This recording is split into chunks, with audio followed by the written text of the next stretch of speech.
pluie dans les bois, de chaque branche part une voix sous la ramée, au bien-aimé. Любовь к Франции пробуждается раньше, чем они увидят берега Сены и Париж. Молодость, любовь, свобода. Все это, кажется, имеет немного французский прононс.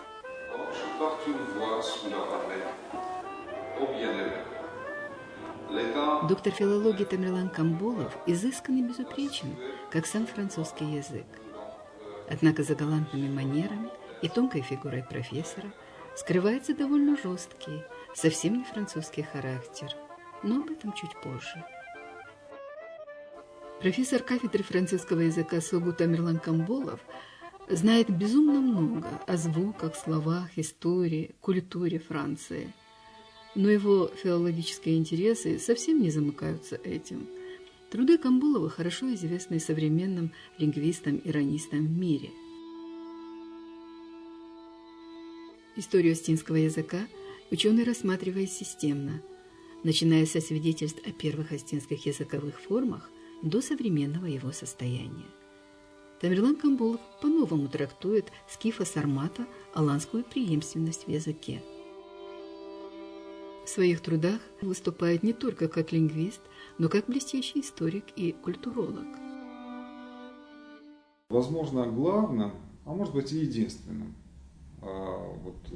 преимуществом этой моей работы, очерк истории астинского языка, заключается в попытке, я это подчеркиваю, в попытке придать некий системный характер существующим научным представлениям об истории возникновения и развития осетинского языка.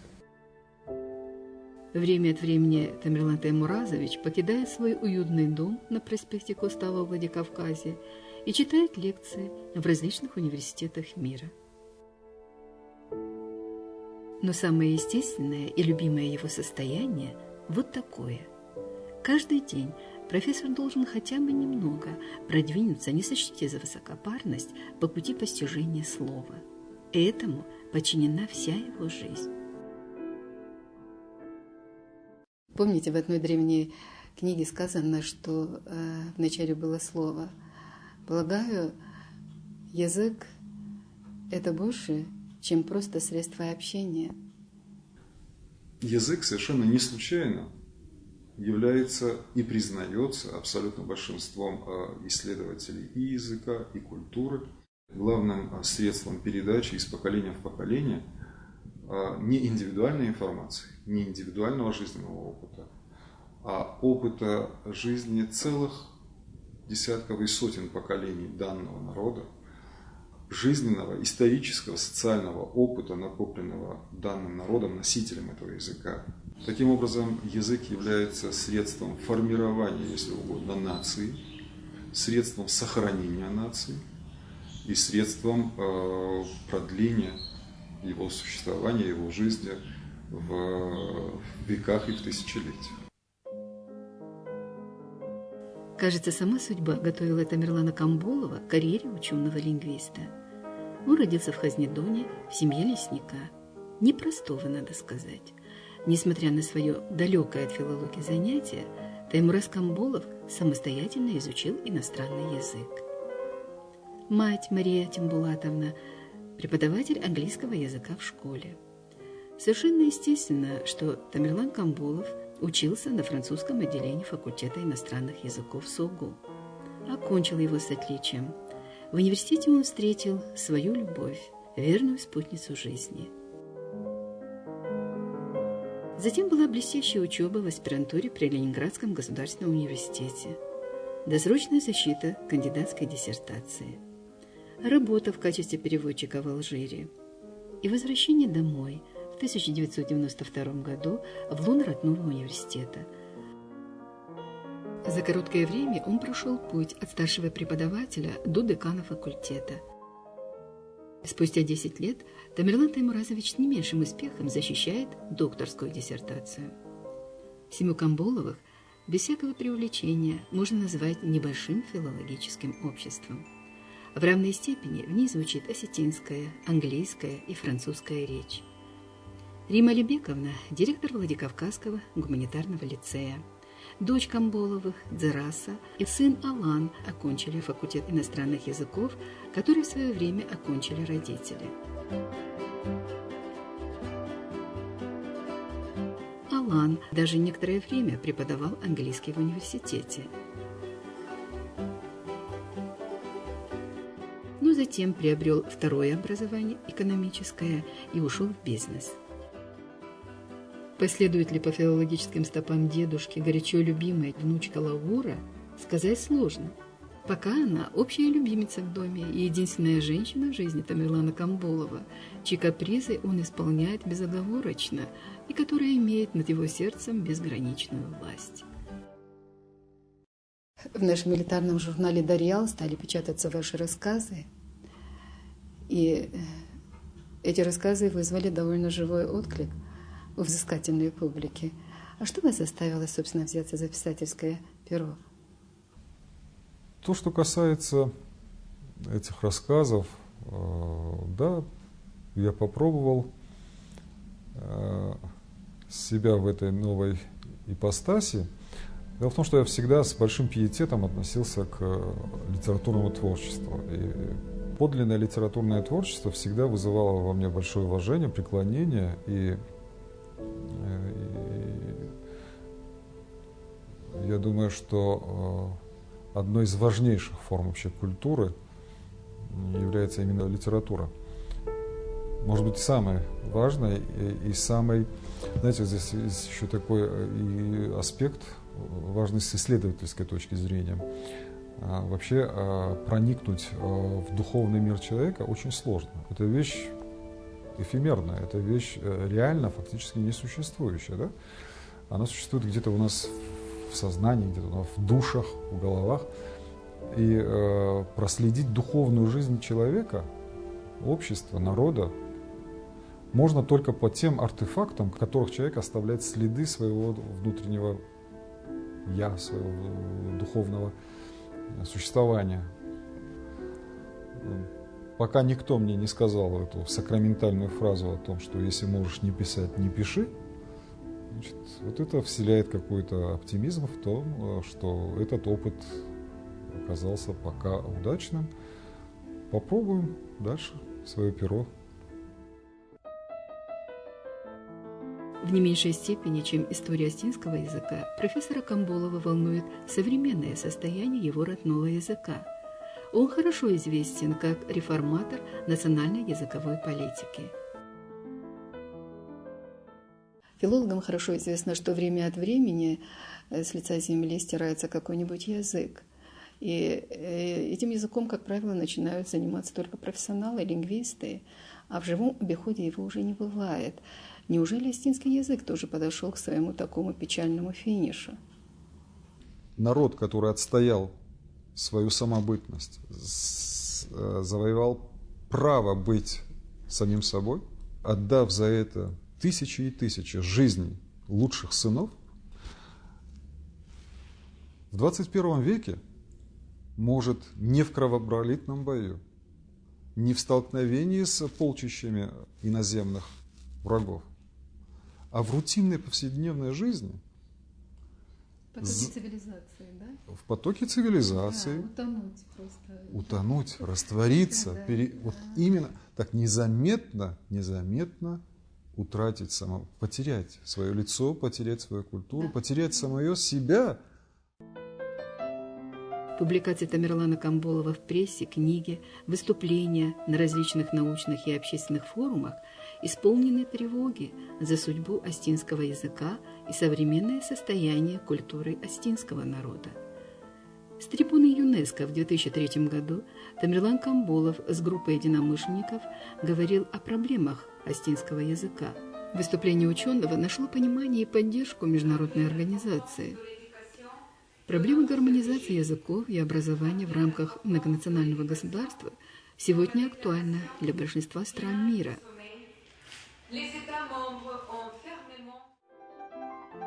Вскоре во Владикавказе на базе Североастинского педагогического института была организована кафедра полилингвального образования под патронтажем ЮНЕСКО. По мнению ученого Камбулова, современных осетин можно разделить на 3 группы. На тех, кто не владеет языком и считает, что ничего страшного не произойдет с его исчезновением. На тех, кто говорит не очень хорошо и озабочен состоянием языка, но тоже ничего для его улучшения не делают. То есть человек рассуждает таким образом. Да, я еще говорю на осетинском языке, не так хорошо, как хотелось бы. Мои дети уже практически не говорят, что-то понимают, но их дети, поскольку мои дети не говорят на языке, соответственно, они в своих семьях уже не будут говорить на родном языке, и их дети уже от них не усвоят родной язык. Ну хорошо, еще 1, 2, 3 поколения, и через 50-70 лет потомки осетин в основной своей части перестанут и говорить, и понимать свой этнический язык. И, наконец, есть 3-я категория наших сограждан, которые часть осознанно, часть эмоционально, но никак не приемлют для себя вариант перестать быть осетинами. Профессор Камбулов относится к той части остинской интеллигенции, которая не может допустить мысли, что остинский язык может исчезнуть. И многое для этого делает. И как это бывает с людьми, которые работают на всеобщее благо, на его подвижническом пути много трудностей, но он идет спокойно своим путем.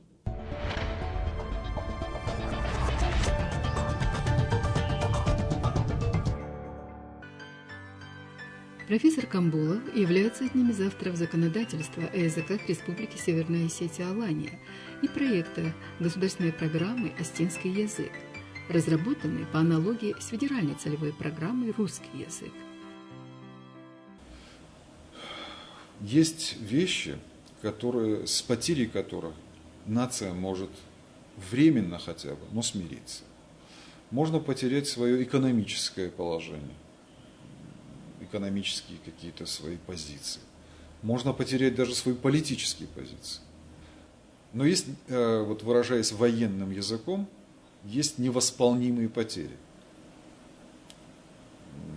Понятно, в каких случаях речь идет о невосполнимых потерях. Вот для национального будущего невосполнимой потерей является потеря своего национального языка, без которого невозможно существование национальной культуры, а без них обеих невозможно, то есть без обоих, без языка и культуры невозможно сохранение национальной идентичности.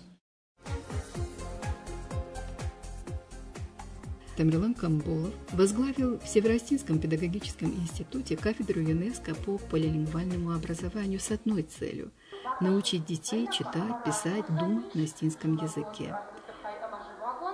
Это был один из вариантов обучения школьников в Северной Осетии.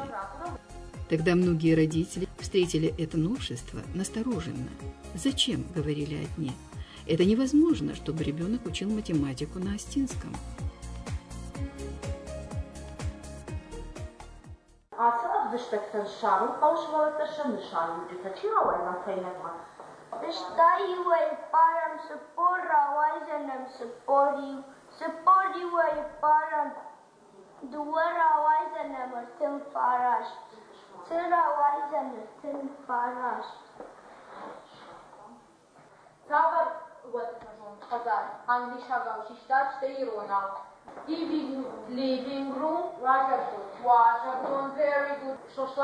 Немногие тогда допускали, что остинский и английский могут соседствовать, объяснять друг друга. В 21 веке в такой многонациональной стране, как Россия, национальное образование, замкнутое рамками национального языка, национальной культуры, не может просто иметь перспектив. Да и в современном мире, глобализованном мире. Национальное образование должно, и национальный язык, национальная культура должны быть вписаны в системе образования в более широкие структуры, в структуры общегосударственные и общемировые. Поэтому вот так называемая полилингвальная модель поликультурного образования – это современная ипостась национального образования, но адаптированная к условиям 21 века.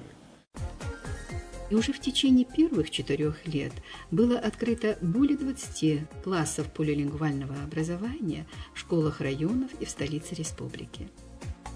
Сегодня в Северной Осетии количество подобных классов почти удвоилось. Кафедра стала центром новой образовательной системы. Ее сотрудниками написаны и изданы учебники и методические пособия по полилингвальной системе образования для средней школы по всем предметам. Деятельность кафедры вышла за рамки Северной Осетии. Ее опыт с радостью перенимают в национальных республиках. По просьбе коллег кафедра открыла свои филиалы в разных регионах страны.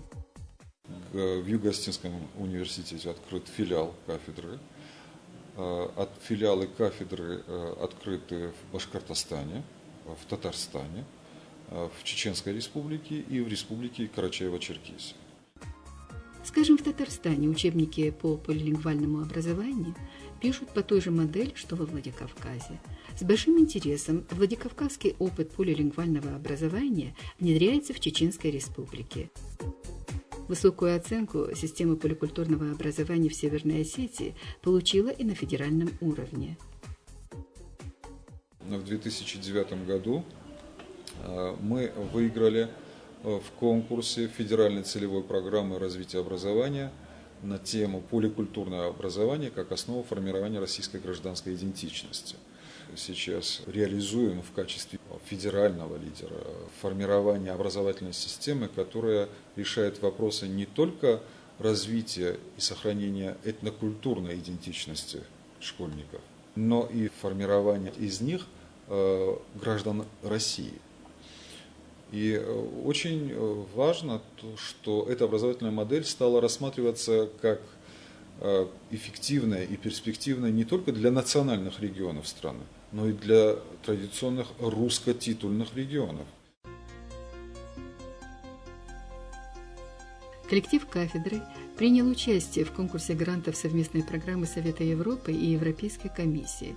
Проект создания поликультурного дошкольного образования в Северной Осетии, предложенный им, оказался среди победителей. Это привлекло внимание многих международных организаций к деятельности кафедры. В ноябре прошлого года во Владикавказ с рабочим визитом прибыл Верховный комиссар по правам национальных меньшинств ОБСЕ Кнут Воллебек для того, чтобы изучить концепцию полилингвального и поликультурного образования, разработанную на кафедре ЮНЕСКО. Он намерен использовать владикавказский опыт в других странах. Тамерлан Камболов считает, что постепенно в северостинском обществе идет осознание языковой ситуации в республике. И об этом свидетельствует, в частности, и принятие закона нашим парламентом об утверждении республиканской целевой программы «Осетинский язык». Да, она не полностью финансируется. Это известно, это стало притчей во языцах. Тем не менее, она принята. В какой-то мере она реализуется, и реализация хотя бы в ограниченном формате дает тоже позитивные свои плоды, в том числе это и по содействию создания учебников осетинского языка нового поколения. Сейчас за счет республиканской целевой программы «Осетинский язык» финансируется.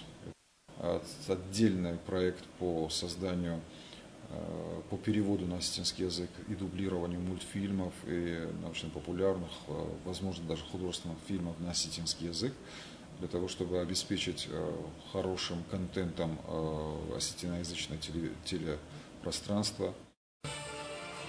Национальный фонд профессора Зураба Хладонова в области науки, литературы и искусства «Яблоко нартов» удостоил своей премии профессора Тамерлана Камболова за его вклад в развитие и укрепление осетинского языка. Лауреат национальной премии «Яблоко нартов» в номинации «Наука» Тамерлан Таймуразович Камболов, профессор кафедры французского языка СОГУ, доктор филологических наук, член комиссии по сохранению и развитию осетинского языка при главе РСО Алания, член научно-экспертного совета по осетинскому языку при правительстве РСО Алания, действительный член Академии педагогических наук, почетный профессор СОКПИ. В 2001 году награжден орденом за заслуги перед Отечеством второй степени. Автор работ «Языковая ситуация и языковая Языковая политика в Северной Осетии. История, современность, перспективы. Состояние современного осетинского языка.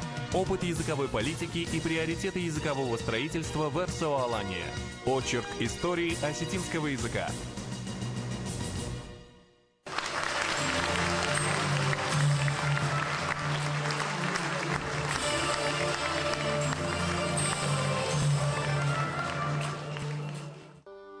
Станет ли это яблоко, по аналогии со своим легендарным прошлым в руках своего нового владельца, тем замечательным лекарством, которое возрождает к жизни каждого, кто его вкусит? Как бы, кстати, оно было для осетинского языка.